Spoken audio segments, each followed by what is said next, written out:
दोस्तों, आज हम जिस टॉपिक पे बात कर रहे हैं वह है लिक्विडिटी यानी तरलता की गणना। अर्थव्यवस्था में कितनी राशि कहाँ उपलब्ध है, इसकी गणना के उद्देश्य से RBI M0, M1, M2, M3 और M4 का प्रयोग करती है। विभिन्न देशों में इसकी परिभाषा भिन्न भिन्न है। M0 को रिजर्व मनी और हाई पावर्ड मनी भी कहते हैं। M1 को नैरो मनी कहते हैं। M3 को ब्रॉड मनी कहते हैं और M0 भी नैरो मनी की श्रेणी में आती है। M4 भी ब्रॉड मनी की श्रेणी में आ जाती है। M0 रिजर्व मनी और हाई पावर्ड मनी, इसमें हम currency and coins with the public plus other reserves with RBI को शामिल करते हैं। यानी जो सिक्के और नगद लोगों के पास है प्लस अन्य जो जमाए रिजर्व बैंक के पास है, उन दोनों को हम M0 या रिजर्व मनी और हाई पावर मनी में शामिल करते हैं। दूसरा M1 नैरो मनी, इसमें हम M0 में demand deposit with the bank को भी शामिल करते हैं। तीसरा M2, इसमें हम M1 में saving deposit plus post office deposit को हम इसमें शामिल करते हैं। चौथा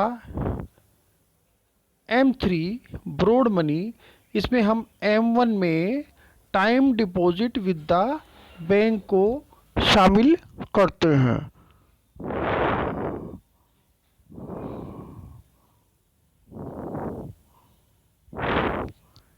और इसमें M4 में हम M3 में all the deposits with post office except NSCs, इसको हम शामिल करते हैं। तो ये जो है इसमें मतलब NSC मतलब नेशनल सेविंग सर्टिफिकेट हम इसमें शामिल करते हैं। तो हमारे पास जो है इसकी 4 डेफिनेशन हो गई। M0, M1, M2, M3 और M4 5 हो गई। M0 हाई पावर मनी है, M1 जो है नैरो मनी है, M2 के लिए हम M1 में saving deposit with the bank और पोस्ट ऑफिस के सिंपल डिपॉजिट सेविंग डिपॉजिट को हम शामिल करते हैं। M3 ब्रॉड मनी है और M4 जो है उसमें हम M3 के अंदर अन्य जो डिपॉजिट है पोस्ट ऑफिस के उसको भी शामिल करते हैं NSC को छोड़कर। अब हम देखते हैं कि narrow banking and universal banking दोनों जो अवधारणाएं हैं वो क्या हैं। भारत में बैंकिंग सिस्टम में सुधार के उद्देश्य से लागू की गई नैरो बैंकिंग की अवधारणा कमज़ोर बैंकों के लिए लागू की गई है, जबकि यूनिवर्सल बैंकिंग की अवधारणा जो है वो स्वस्थ बैंकों के लिए लागू की गई है। नैरो बैंकिंग के अंतर्गत एक बैंक जिसकी वित्तीय दशा स्वस्थ नहीं हो वह मात्र गैर जोखिम भरे कारोबार से ही संबंधित रह सकती है, जबकि यूनिवर्सल बैंकिंग के अंतर्गत एक बैंक जो कि स्वस्थ है वह एक ही छत के नीचे बैंकिंग सुविधाओं के साथ साथ अन्य वित्तीय सेवाएं भी प्रदान कर सकती है।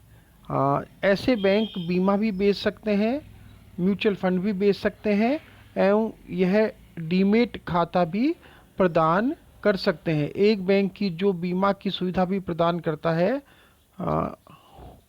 उसे जो है बिनिका इंश्योरेंस कहते हैं।